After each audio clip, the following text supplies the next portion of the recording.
The midterms are over, or are they over? In the last two Senate races we thought were going to the GOP, they seemed to win on election night. I'm talking about Florida, I'm talking about Arizona. Thousands of uncounted ballots keep popping up, though, mostly in the Democratic-leaning areas. What is going on here, and why are these elections still up in the air? Senator Marco Rubio's had it. He's tweeted about it, saying this: Democrat lawyers are descending on Florida. They've been very clear they aren't there to make sure that every vote is counted. They are here to change the results of the election, and Broward County is where they plan to do it. Senator Marco Rubio joins us right now. Senator, what makes you think that?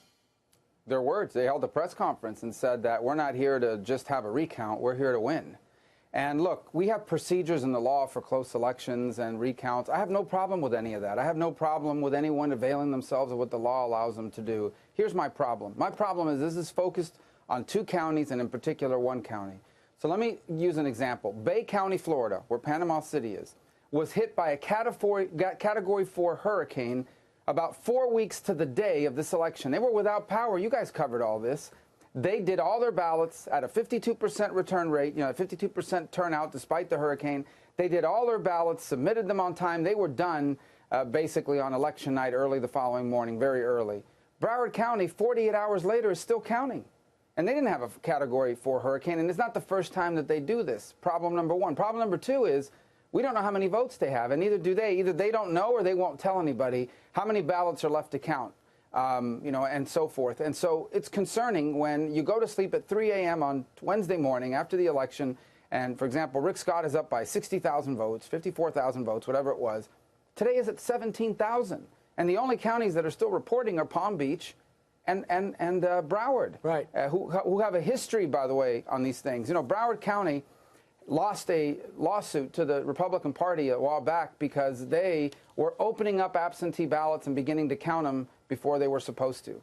Okay, Broward County in August of this year, in Broward County, right, mysteriously, or I should just say, let me not use that term, 5,000 mail ballots appeared all of a sudden at 7 p.m. on Tuesday night of the election. Then it actually grew to 9,000.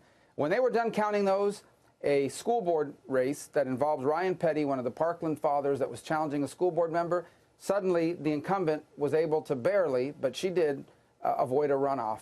A judge race flipped at a 400-vote margin after these 9,000 votes appeared. So this is a pattern of, at a minimum, incompetence, and it's embarrassing to the state. Voters deserve better. This is not even a partisan thing.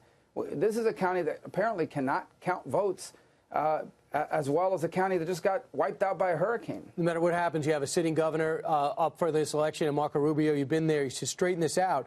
Brenda Snipes illegally destroyed ballots in 2016. She's still in charge. Now they can't count the ballots. They're supposed to have it up 30 minutes after elections closes. It's still not done. So I just talked to Governor Scott's office. He has a presser tonight. And he says they understand there's got to be a recount, an automatic recount, first by machine. If it's still close, then by hand. Now we understand that Andrew Gillum says it looks like he is going to retract his concession, and he's going to look for a recount there as the vote's beginning to close as well.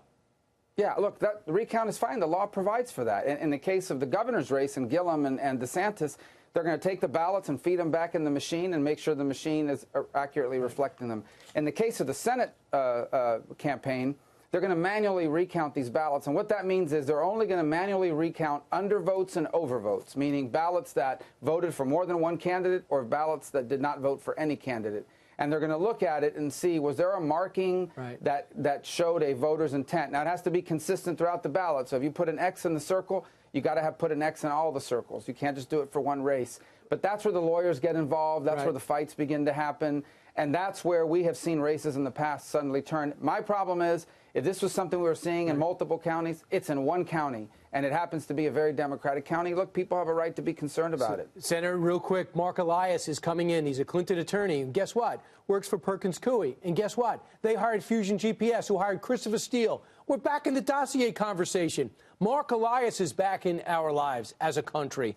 The Clinton lawyers are here, and they're going to start putting a lawsuit together that the Senate vote, the punch for the Senate, was way on the bottom of the ballot, separate, making it hard for people to vote. So they're going to challenge this legally, along with the recounts, along with the ballots. We might have another mess in Florida, but you're at least standing up ahead of time instead of talking about it in the aftermath. Crazy. Senator Marco Rubio, thanks so much. Thank you.